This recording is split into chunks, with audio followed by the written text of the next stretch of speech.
हरे कृष्णा। तो आज हम विशेष जन्माष्टमी उत्सव के बारे में चर्चा करने जा रहे हैं। जन्माष्टमी उत्साहपूर्वक भगवान श्री कृष्ण का जन्म हम हर वर्ष सभी भक्त प्राचीन समय से बनाते चले आ रहे हैं। इस वर्ष भी जन्माष्टमी उत्साहपूर्वक बनाने के लिए हमको ये जानना जरूरी है जन्माष्टमी व्रत की क्या महिमा है।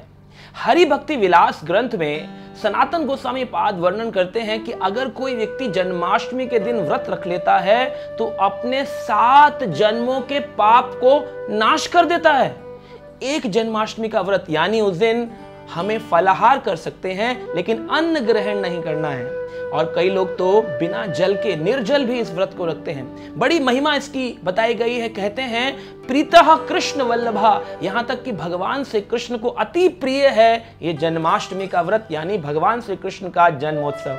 तो इस दिन को प्रहलाद महाराज भी अपने जीवन काल में बनाकर भगवान की कृपा को प्राप्त कर चुके हैं। शास्त्र वर्णन करते हैं कि अगर कोई व्यक्ति अपने घर में रहते हुए भी, जैसे इस वर्ष कोरोना काल चल रहा है, अगर कोई व्यक्ति घर पे रहते हुए भी जन्माष्टमी व्रत का पालन करता है, उस व्यक्ति के जीवन से भय समाप्त हो जाता है। उस व्यक्ति को भगवान की अनुकंपा प्राप्त होती है और उसके जीवन से पाप नाश हो जाते हैं। इसकी बड़ी महिमा, अगाध महिमा है। तो क्या करना चाहिए इस व्रत के दिन? इस व्रत में भगवान का पंचामृत अन्य दिव्य पदार्थों से महाअभिषेक किया जाता है और इस्कॉन मंदिर में विशेष रूप से रात को 12 बजे भगवान का महाअभिषेक होता है, जो कि कुछ 1.5 घंटे पहले ही प्रारंभ होता है और जब भगवान का 12 बजे जन्म होता है महाअभिषेक होता है। तो ये जो अभिषेक है पूरा दिन इस्कॉन मंदिर में चलता है और लोग घर बैठ के ऑनलाइन भी इस अभिषेक को करते हैं। तो क्या महिमा है इस अभिषेक की?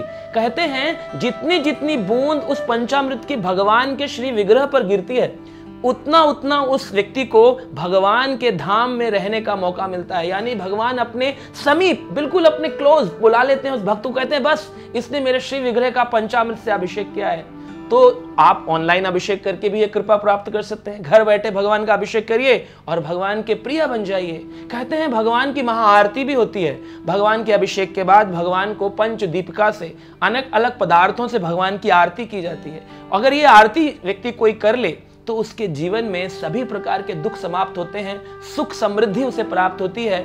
आर्त यानी कि आर्त, आर्त मतलब होता है शास्त्रों में दुख, और दुख को निकाल देना। जीवन से सारे के सारे दुख समाप्त हो जाते हैं जो व्यक्ति भगवान की महाआरती करता है। तो आप घर बैठे ऑनलाइन आरती भी कर सकते हैं या फिर मंदिर आकर के स्वयं साक्षात भगवान के दर्शन करके भी आरती कर सकते हैं। भगवान का दर्शन करके अभिषेक भी कर सकते हैं। इस व्रत को आप पूरी श्रद्धा से अगर निभाते हैं, असीम कृपा भगवान की प्राप्त होती है। यहां तक कि कहा गया अगर कोई व्यक्ति जन्माष्टमी के दिन भगवान की हरि कथा का श्रवण कर ले, कथा सुन ले, तो उस व्यक्ति के जीवन से जो समूल पाप हैं कई जन्मों के, वो ऐसे जल जाते हैं जैसे रुई में आग लगा दी और रुई पूरी जलकर का ढेर हो गई।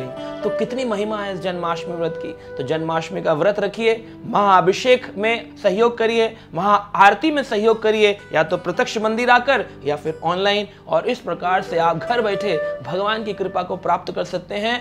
हम शास्त्रों की इस महिमा को सिर्फ बोल रहे हैं। कहते हैं जन्माष्टमी का जो व्यक्ति व्रत रख लेता है उस व्यक्ति को 10 मिलियन, समझते हैं 10 मिलियन अश्वमेध यज्ञ करने का फल मिलता है। क्या होता है अश्वमेध यज्ञ? एक घोड़ा लो और उसको पूरे विश्व में छोड़ दो और कोई व्यक्ति उस घोड़े को रोक ले, उससे युद्ध करो। इस प्रकार से जब घोड़ा वापस आ जाता है तब एक यज्ञ पूर्ण होता है। ऐसे 10 मिलियन आपको अश्वमेध यज्ञ करने का फल मिल जाता है एक व्रत से। अगर कोई व्यक्ति जन्माष्टमी के व्रत को हरि भक्ति के साथ, श्रद्धा के साथ रखता है, 10 मिलियन तीर्थों में भ्रमण करने का फल।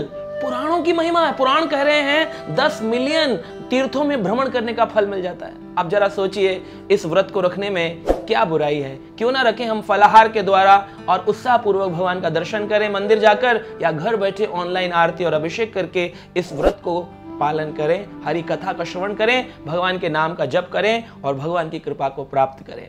हरे Krishna.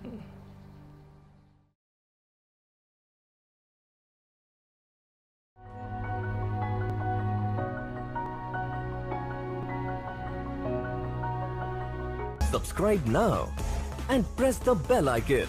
Never miss an update.